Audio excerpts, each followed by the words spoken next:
അസ്സലാമു അലൈക്കും വറഹ്മത്തുള്ളാഹി തആല വബറകാതുഹു. അല്ലാഹുമ്മ സ്വല്ലി അലാ സയ്യിദിനാ മുഹമ്മദിനിൽ ഫാത്തിഹി ലിമാ ഉഗ്ലിഖ് വൽ ഖാതിമി ലിമാ സബഖ് നാസിറിൽ ഹഖ് ബിൽ ഹഖ് വൽ ഹാദി ഇലാ സിറാത്തിക്കൽ മുസ്തഖീം വഅലാ ആലിഹി ഹഖ ഖദ്രിഹി വമിഖ്ദാരിഹിൽ അദീം. എന്തെല്ലാവരും വിശേഷം? റാഹത്തല്ലേ? സുഖം തന്നെയല്ലേ? അൽഹംദുലില്ലാ. അല്ലാഹു സുബ്ഹാനഹു വ തആല ഖബൂലാക്കട്ടെ.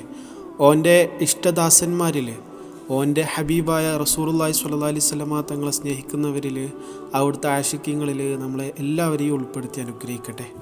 അൽഹംദുലില്ലാ. നമുക്കറിയാം, ഈ പുണ്യ സഫറിലെ ഓരോ ദിവസവും കഴിഞ്ഞു പോയിക്കൊണ്ടിരിക്കുകയാണല്ലേ.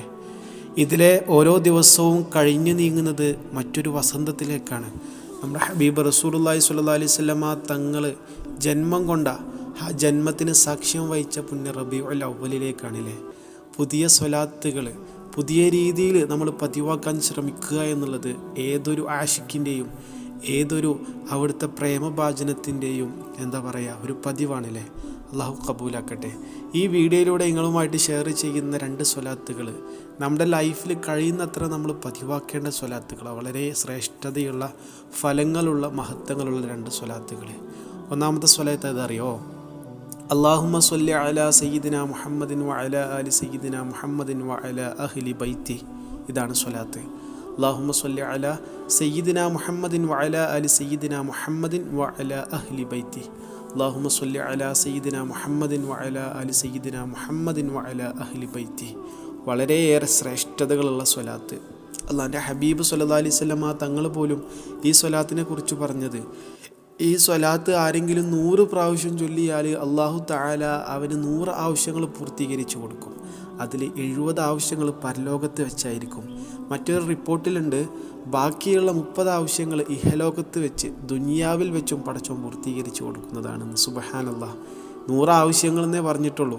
ഇതിൽ 100-ലെ ഒരാവശ്യം എത്രത്തോളം വലുതാണ് എന്നുള്ളത് അള്ളാഹുവിൻ്റെ ഹബീബ് സ്വല്ലല്ലാഹി അലൈഹി വസല്ലമ തങ്ങൾ നമുക്ക് പറഞ്ഞു തന്നിട്ടില്ല. അവിടുത്തെ മേൽ സ്വലാത്ത് ചൊല്ലിയാൽ ലഭിക്കുന്ന ആവശ്യമല്ലേ, ആവശ്യപൂർത്തീകരണമല്ലേ, ഒരിക്കലും ചെറുതാകൂല. അള്ളാഹു തൗഫീക്ക് നൽകട്ടെ. ചുരുക്കി പറഞ്ഞാൽ ഇതൊക്കെ നമ്മൾ പതിവാക്കേണ്ട സ്വലാത്താണ്. രണ്ടാമത്തെ ഒരു സ്വലാത്ത്, ഏത് പ്രതിസന്ധി ഘട്ടത്തിലും, എത്ര വലിയ ടെൻഷൻ, ഡിപ്രസ്ഡ് ആയിട്ടുള്ള സിറ്റുവേഷനിൽ മനസ്സറിഞ്ഞിട്ട് ഈ സ്വലാത്ത് ചൊല്ലിയാലേ അതിന്നൊരു റിലീഫ്, അതിന്നൊരു ആശ്വാസം, അതിനൊരു സൊല്യൂഷൻ പടച്ച റബ്ബ് എന്ത് പ്രശ്നമാണെങ്കിലും തരും എന്നുള്ളതിൽ യാതൊരു ഡൗട്ടും വേണ്ട.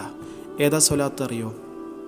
അല്ലാഹുമ്മ സ്വല്ലി വസല്ലിം അലാ സയ്യിദിനാ മുഹമ്മദിൻ ഖദ് ളാഖത് ഹീലതി അദ്രിക്നി യാ റസൂലല്ലാഹ്. അല്ലാഹുമ്മ സ്വല്ലി വസല്ലിം അലാ സയ്യിദിനാ മുഹമ്മദിൻ ഖദ് ളാഖത് ഹീലതി അദ്രിക്നി യാ റസൂലല്ലാഹ്. അല്ലാഹുമ്മ സ്വല്ലി വസല്ലിം അലാ സയ്യിദിനാ മുഹമ്മദിൻ ഖദ് ളാഖത് ഹീലതി അദ്രിക്നി യാ റസൂലല്ലാഹ്. അല്ലാഹു തൗഫീഖ് നൽകട്ടെ. എന്ത് പ്രയാസമുണ്ടെങ്കിലും, എന്തിടങ്ങേറുണ്ടെങ്കിലും, എന്ത് പ്രതിസന്ധിയിലകപ്പെട്ടാലും മനസ്സറിഞ്ഞ് ചൊല്ലിയാൽ ഫലം ലഭിക്കുമെന്നുള്ളതിൽ യാതൊരു ഡൗട്ടും വേണ്ട. അല്ലാഹു തൗഫീഖ് നൽകട്ടെ. ആമീൻ. ഇത് രണ്ടും മനസ്സിലായെന്ന് വിശ്വസിക്കുകയാണ്. ഈ നന്മകൾ മറ്റുള്ളവരിലേക്ക് ഷെയർ ചെയ്യുക. അസ്സലാമു അലൈക്കും വറഹ്മത്തുള്ളാഹി.